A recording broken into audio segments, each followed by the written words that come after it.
6.4 okay for the reaction, ये जो reaction given है हमें ओके, तो द रेट लॉ भी गिवन है इसका रिएक्शन का, ठीक है। तो what is the order with respect to NO and H2, what is the overall order of the reaction, ठीक है।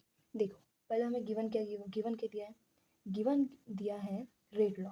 तो रेट लॉ क्या बोलता है, रेट इज इक्वल टू के NO के पावर में 2 और H2 के पावर में कुछ नहीं यानी कि 1 होता है, ठीक है। ये रेट लॉ कहाँ से मतलब इन्होंने कैसे निकाला है, तो इस रिएक्शन से, ठीक है। यानी कि जो NO इसके पावर में 2 एंड H2 उसके पावर में कुछ दिया नहीं है, क्योंकि नहीं मतलब उसके पावर में भी 2 हो सकता था, बट उन्होंने हमें ये गिवन दिया है कि नहीं भाई हमारा ये वाला जो हमने गिवन दिया है आपको रेट लॉ, वो यूज़ करके आप बताओ कि रिएक्शन की क्या बोलते हैं ऑर्डर क्या थी।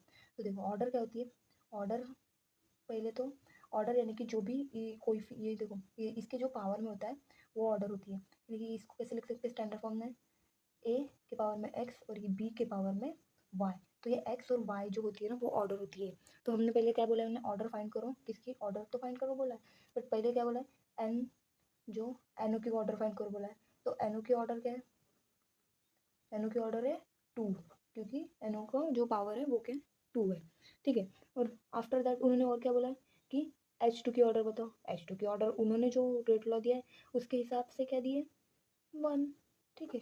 तो H2 की 1 है। ओवरऑल ऑर्डर मतलब क्या होती है, ये जो यहाँ पे तो ये x की वैल्यू थी, यहाँ पे तो ये y की वैल्यू थी, जो ओवरऑल ऑर्डर होती है